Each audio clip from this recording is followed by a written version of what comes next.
All right, today we're talking about how one company is putting in place AI team members to help deliver better results for their customers and be more efficient for their business. My guest today is Roland Ligtenberg. I'll tell you more about him in a second, so stay tuned.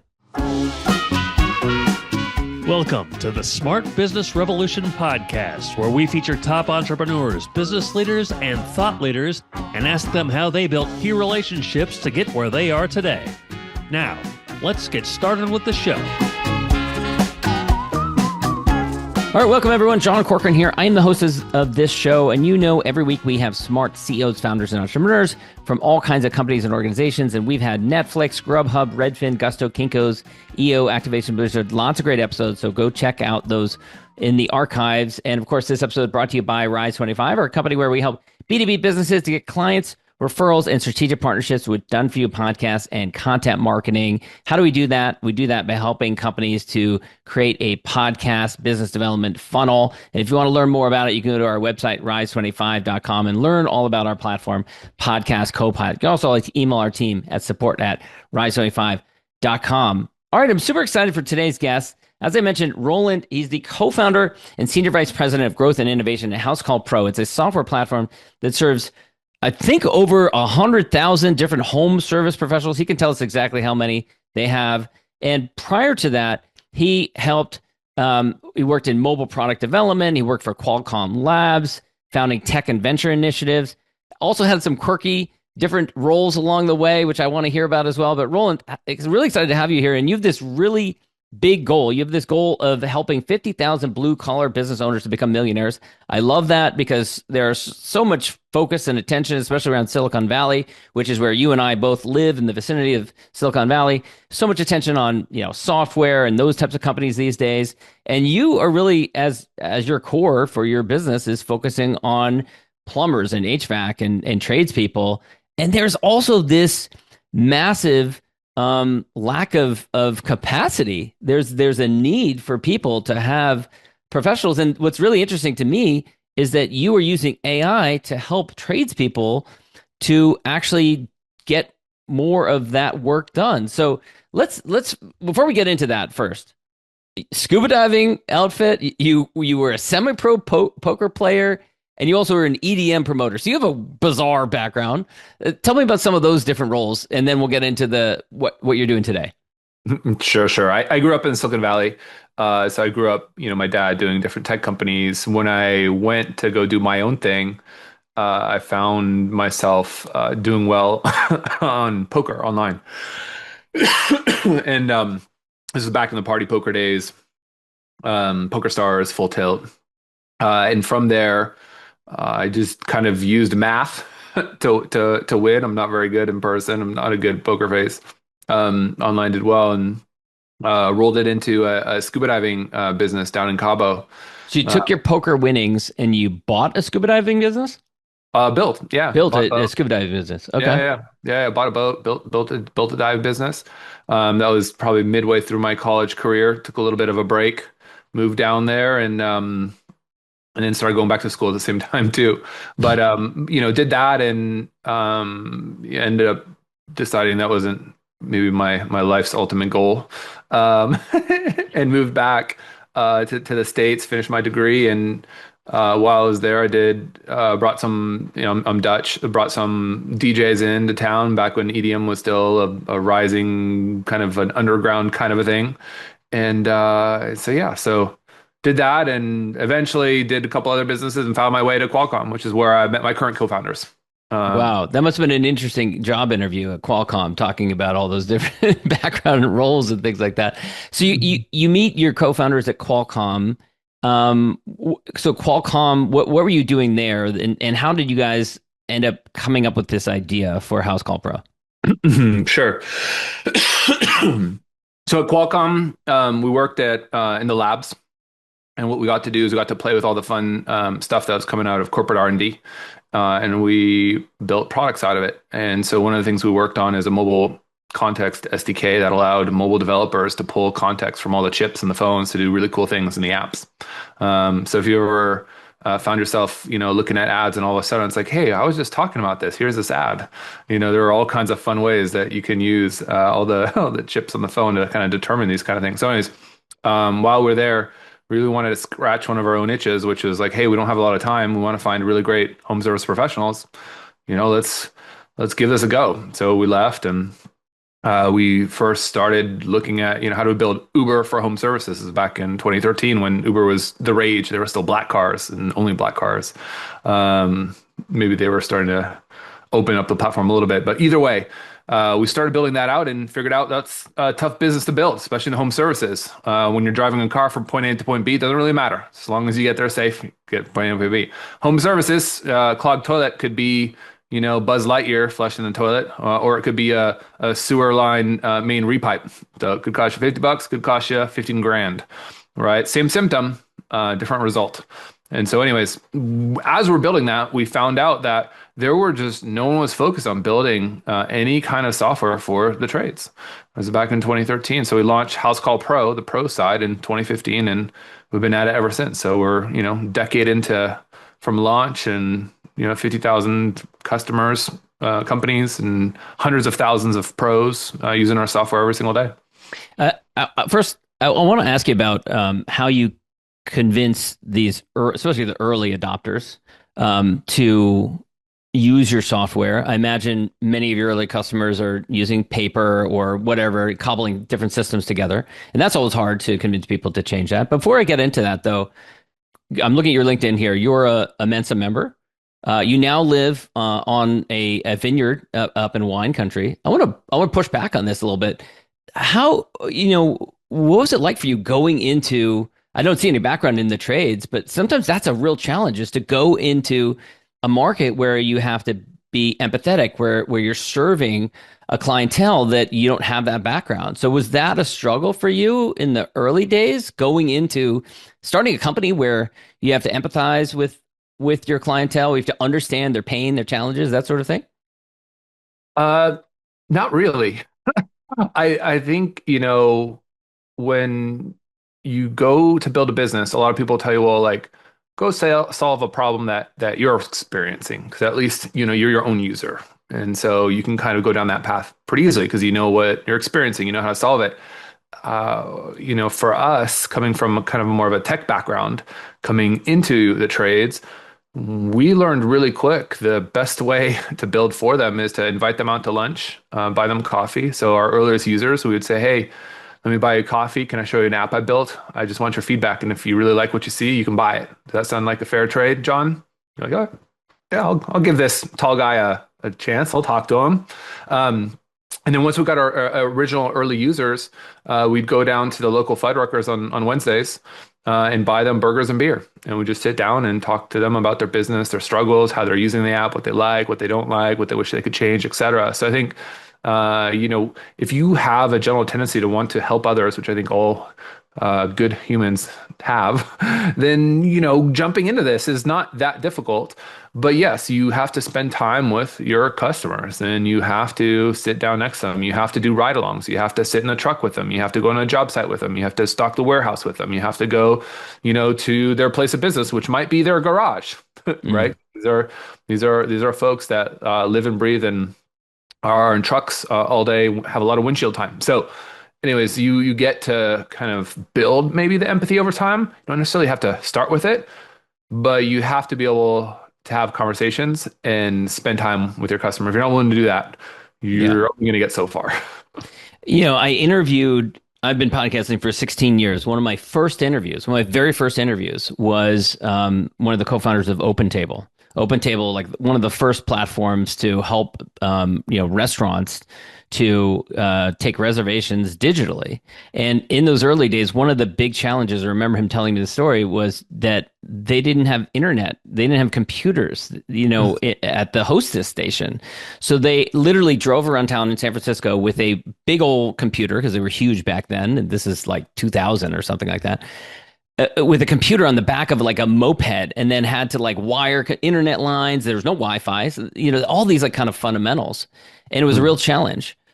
There must have been a challenge for you convincing some of these like blue collar guys to say, okay, here's what it is. You're going to have a computer. You're going to have This is also, I think we're talking about time period of 10 years ago now. There's much more proliferation of, mobile devices, mobile tablets, stuff like that. Tell me a little bit about the early days. Was that hard to convince them to do something that was digital and to throw out the paper that they were using?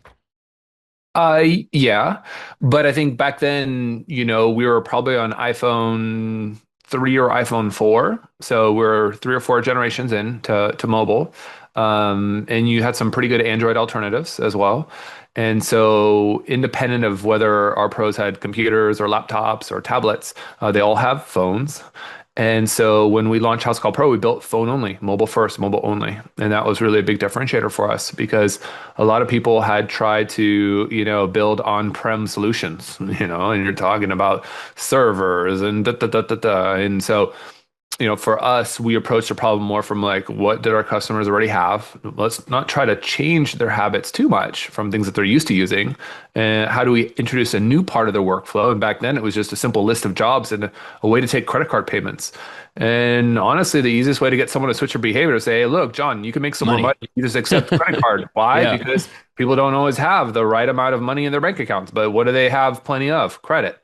Okay, so do you think you can sell a higher job if you can give someone the ability to put on a credit card? Yes. Okay, do you want to use Housecall Pro? Okay, I'll give it a shot.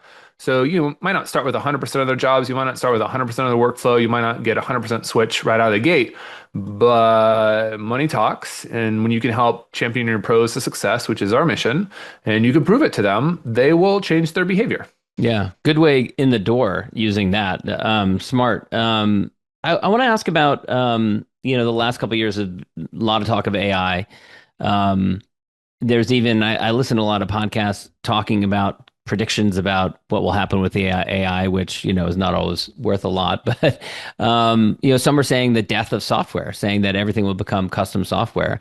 Does that scare you at all with the business that you built, or does that get you excited about applications for the way you can fold in AI for Housecall Pro? Yeah, I mean, look, it used to be really hard to know how to fix your own plumbing, but today you can go to YouTube, you can build it all yourself, you can do it all yourself, all of those pieces. But do you? And so the difference between can and do is still pretty large. And then when it comes to building a software that runs 100% of your business and all the financial backend, that's not something that you can go vibe code yourself over the weekend. And look, as humans, we just like insects, we are now able to specialize where we can deliver our highest and best good and get some money and then go spend it on other things. And so, why would you go waste your time or spend your time doing something that you're not maybe the best at? So the death of software, I think, is not the same when it comes to our market or really a lot of other markets because there's still a big opportunity cost that you have to undertake to get there. So even if the cost goes down to zero and the time goes down to zero, it's going to be a little while because it doesn't just magical work out of the box. So, for us, we've got a lot of amazing data at Housecall Pro, over 100 million jobs in our database, and AI really makes use of that data. And if you were to independently go build something in your own silo, you'd have such a small data source, you wouldn't have the best AI. So it'd be like hiring a apprentice all over again. If you could Yeah. hire a master plumber or an apprentice and they cost exactly the same, which one would you want? Let's So yeah. let's talk about some of the ways you are using AI. I understand you are adding like AI team members that are helping your customers to be able to do things faster. So talk a little bit about that. So, when we take a look at our customer base, they're typically between $0 to $10 million a year businesses. And so the hardest thing of any home service business is to find good people to hire. And so you need people that can both do the job in the field, at the customer's homes, in the crawl space, and the attics. But you also need people in the back office to dispatch the jobs, do accounting, payroll, commissions, or filling out rebates, all the other things that come with running a home service business. And we believe that you've got two options to grow is either just hire more people or for the things that maybe are really well suited for AI, which are jobs like yours and mine, which is sitting down. those are things that we can help our pros with. So we have different AI team members that our pros can onboard or hire into their business. Most of them are just incorporated into the software, don't cost anything. Some things cost a little bit, but essentially, we have the ability for CSR AI, someone that can answer the phone on behalf of our pros. They do that. So that way they don't have to sit on their own personal cell phones all day. If they miss that call, they miss a job. That's a big deal. There's no reason they should have to miss any calls. So our CSR AI helps them with that. We have an accountant AI that keeps track of the bills you need to pay and the money that's due to you. When it is at the end of the day, and then you have dinner, and then you got to go back to work doing invoicing and collections and all those things as a small business owner, you should be able to take that off your plate. So we can take that off your plate. There's all these different, we have an AI analyst as well. So if you're trying to figure out how much commission should I pay John for all the water heaters he sold, in the month of December, maybe not a lot of water heaters this part of the season, maybe heaters and furnaces. Actually, mine just broke a month ago. So there you go. yeah. Yeah. So, that's much easier to ask, your AI that question than to go build a pivot table on a data source and go like, source by employee, John, month, time period, December, keyword, water heater, etc. So, anyways, we offer all these different AI team members that our pros can embed into their business that help augment and make them better, faster, stronger, leaner, more efficient, and allows them to handle more demand, which is ultimately our number one goal, which is how do we champion our pros to success? How do we get them more jobs? And how do we make them more capable to do more jobs? Take all the jobs away that they don't need to be doing or shouldn't be doing anyways. Yeah. I want to ask you about as a business, there's been a lot of, especially software businesses, that have added AI features into their existing, core product. And some have decided that, okay, this will be an upgrade. And others have decided, oh, we're just going to fold this into an existing product. Maybe they have a vision of like increasing the price at some point in the future. But certainly that must have been a conversation that you had to have. How did you think about that? Do we make this, an additional add-on? Do we make it part of the core product? Sure. So I think that's an evolving discussion that's always changing, and cost basis of AI continues to decrease, but also the capability continues to increase. So, do you price based on outcome, by action, by cost plus? There's all these different kind of considerations that come into place. At the end of the day, our business is based upon, can we help our customers grow? And do we grow with that pro?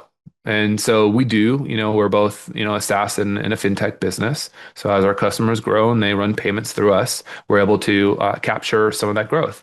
And so when we think about AI in general, there's some things that will augment a human or replace a human, and there's really big OpEx, that we can replace. Maybe that's a place where we can charge a little bit, or maybe not. Is this do they pay for outside accountants? Oh yeah, they do. They pay to get their taxes done. Oh, yeah, some do, some don't. So I think with each one, you have to individually take a look at it and see what kind of value you bring to the table. And then, is this long-term a job that a human should or should not be doing? So can you price against OpEx of a human or not? Maybe long-term vision isn't, because a human maybe shouldn't be answering a phone to do intake, or maybe they should. So I think that's where it's an evolving discussion. At the end of the day, you always have to be providing a lot more value than you cost. Yeah. And so Housecall Pro, we just make sure we're always affordable, delivering the value, and making sure we champion our pros to success. And that's kind of the secret sauce, per se. And how has it changed your projections as far as your own internal hiring for people who work for the company? In terms of what, AI usage? Or yeah, there's a lot of companies there's some companies that have, larger companies that have made a lot of layoffs, blaming it on AI. There are others that have said that we're not hiring as fast as we were planning to previously because AI teammates are able to handle many of the tasks that we would have had to hire for. So has that changed your projections as far as, how fast you or slowly, what pace you'll be hiring people? Look, I think if you're a growing business, you got a great product, you should grow as fast as you possibly can to get in as many possible users' hands as you can. So I think when it comes to that, are you not able to grow as fast and therefore you don't need more people? Those people can always find other things if it's something that is very easy to be done by AI to do in the company if you hired good people. So it just becomes more of a capital and resource allocation problem than like if you're a growing company, than if you're not. So I think, at Housecall Pro, when we take a look at, all the different types of roles we have, there's folks that really are the front line that are communicating with customers, and there's others that are building the product or doing BD or doing strategy or those things. So I think AI affects those things differently. I think at the end of the day, anyone that has a sitting job, is a prime target to be upgraded by someone that is using AI. And so I think there's still a huge creative element to all of this. And I think without that, you're not able to deliver something that has exceptional value. You can always deliver some value without it, but I think it's a necessary component. So, anyways, I think long term, you just have to think about what's important to the business, which of the roles can you either retrain, reskill, or use them in a higher best use where there's a more of a premium on creativity rather than something that's just copy paste, copy paste, copy paste. You should have been doing that all along anyways. AI just made it faster. I want to ask you about you've been with the company now, 12 years, 13 years, something like that now, since its very beginning. You're still with the company. I don't know how many employees you have now, but according to LinkedIn, it looks like a couple of thousand.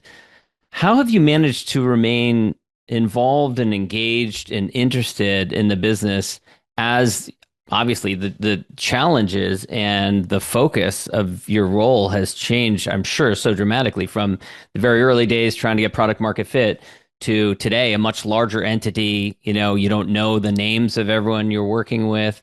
How do you remain engaged and interested in being? There's many entrepreneurs sometimes lose interest at that point.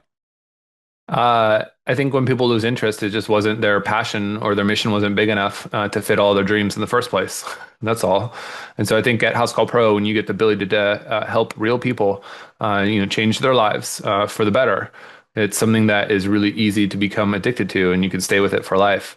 If your mission's not large enough, or you're just selling the next best, I don't know, insurance product or something like that, like something that's much harder to Yeah. rally passion around. Yeah, you're going to struggle, you're going to struggle. Some people just build something because they're looking to, fix their own problem. But at a certain point, if they don't have that problem anymore, they're still passionate about fixing other people's problems so I think it's just more of a question of, do you have a business that is set on a mission that you believe in? And do you feel you're bringing that good to the world? And so I think 12 years in, I can still easily say, all the work that I put into it benefits, humanity in some small sense, but definitely the lives of our blue collar folks that, it's not necessarily a background that I came from, but I think that is definitely a part of the world I align greatly with, because it's a worthwhile pursuit. And I think we need more of them. And so if there's any way that I can do that and help them become successful, that feels good. Um, Almost at my last question, but before I get to that, I have to ask you about something on your LinkedIn profile. It says that you are unembarrassable, which I've never Mm. seen on a LinkedIn profile before. So my question for you is, tell me a story of something that happened to you that would have thoroughly embarrassed someone else that didn't bother you at all. Yeah, sure. I think early stage business is a lot easier to come up with stories. I think in the early days of Housecall Pro, one thing we did was I dressed up in this really tight yellow spandex pants, green top, little green hat, and drove around as Buddy the Elf delivering Christmas trees, for consumers that were booking me through the app. If you go to Google or YouTube, and you type in House Call Elf, you can see me in that outfit. And so I think a lot of people are like, wait, what? You worked at a huge tech company, made what kind of money, and now you're delivering Christmas trees dressed up like a Christmas elf? I think a lot of people are like, I'd be embarrassed to do that. So I think, a trait, and I love to see this trait in others that I hire as well, which is, if you're doing something you believe in, who cares what others think about you? And embarrassment, is that something you should even be feeling? Because Yeah. that's someone else judging or thinking about you, when in reality, no one really is, or no one really cares. They're always thinking about themselves. So I think that's a trait you should have as a founder. So when I'm doing angel investment, when I'm doing advising, it's definitely something I look for. And it's important to have, because if you don't, there's plenty of other people that aren't willing to do that thing. And that's the reason they aren't the entrepreneur and you are the entrepreneur. So anyways, Yeah. Yeah, it's funny that you picked that out. But yeah, I picked that word very deliberately because I believe in it greatly. It's something that I look at in my hiring rubric when I'm talking to people, investing in people. Whether people that you're hiring or people you're investing in, whether they can get easily embarrassed. Yeah, that's right. Yeah. Mm. Hmm. Yeah. Um, I want to ask you also about you had Mike Rowe, famous for Dirty Jobs, the TV show, came in and spoke Mhm. for you guys recently. And I always find it interesting when a company grows to the stage where they can get people that you've seen on TV for years, someone who's also really well regarded, I imagine, amongst your customer base, right? They Yeah. probably love the guy. What was that like working with him on that project? That was great. Mike Rowe's amazing. He's an amazing speaker. He's very thoughtful. He's also really engaging. And like you said, our pros love him and everything he stands for. And, I think not enough people in this world are willing to do the dirty work. And so our pros are definitely getting dirty all the time and maybe not valued enough for what it is. I think it's coming to roost a little bit now, given what AI is capable of doing. But I'd say in general, even before Micro, we were able to get amazing people on our podcast. Mark Cuban, Simon Sinek, Barbara Corcoran, Alan Mulally, just so Jocko Willink, like so many other great people. And if they believe in your mission, the same that you do, they want to join. And a lot of people ask me, well, how do you get that next big, great guest? Well, just ask your previous guest. Hey, is there anyone else you can introduce me to that you think shares the same passion as you? And all of a sudden, their Rolodex is your Rolodex. So I think, Yeah. you don't ever get what you don't ask. And it kind of ties back a little bit into being unembarrassable. Like, ask for something. The worst that could be said is no. Yeah. But then you don't ever have to think about, oh, man, if only I had asked that. So it's my advice to any entrepreneur out there. But, shoot your shot. You may be surprised at what you get. Yep, yep, yeah. I know someone who would advise young entrepreneurs to just go into a coffee shop and ask for a 10% discount, just to kind of work on that muscle, that embarrassment muscle, right? Because what's going to happen? Worst thing that happen, maybe they give you 10% discount. Maybe they say, no, sorry, I can't do that, right? But it kind of flexes that muscle. Last question. And I have to tell all the listeners that I didn't prepare you with this. Usually I remember to prepare people beforehand, and I didn't in your case. So you can be forgiven if you punt on it. But I love to ask people about mentors and peers and contemporaries that you're grateful to, and give guests a little bit of space at the end here to give a shout out to someone like that. It could be a co-founder. It could be another entrepreneur. It could be a key investor. It could have been a key customer who agreed to try your product in the early days. And anyone in particular that comes to mind that has been there in the journey for you, that has helped you, has been there supporting you, even when others weren't or didn't believe in you. Oh, that one's easy. That's my wife. So, I don't think you can get into this business of entrepreneurship without a very strong partnership. And so, there's just no other mentor, no other person that any of this would be possible with without her support all along the way. She's the one that convinced me to join Qualcomm. She's the one that convinced me to quit Qualcomm. She's the one that convinced me to do Housecall Pro. She's the one that was there to do all the things. So, without that support, I would have never been where I am today. So, that's the easiest shout out to do in the world. You didn't need to prepare me for that one. And she's the one who organized the nicely colored and organized That's right. row of books behind your head there too, as well. That's right. That's right. She does so many things way better than me that I just couldn't even conceive of. But yeah, so she's definitely the artist behind everything you see here. But more importantly, the mother of her children, and the only way that I can work as hard as I do is because she's able to handle everything, at home and with our family and everything else. So. Yep, I think that's a key piece to have locked in. If you're heading down this road as an entrepreneur, have a very supportive, thoughtful partner, because if not, you have two things working against you, which is relationships and a business that's very tough to build and scale. for So, sure, for yeah. sure. Roland, this has been great. Where can people go to learn more about you and learn more about Housecall Pro? Sure. Yeah. If you're curious, if you want to talk to me, I put my cell phone number out there, 858-215-1512. Most people don't text. The ones that do, shoot their shot, and I'm able to connect them. So if you happen to be a pro and you're listening and you like House Call Pro, or you want a demo, you want to learn more, shoot me a text, You can always go to housecallpro.com, or you can go to YouTube and search Housecall Elf if you want to see what it means to be unembarrassable. Thanks for having me on the show, John. Thanks, brother. Thanks for listening to the Smart Business Revolution podcast. We'll see you again next time, and be sure to click subscribe to get future episodes.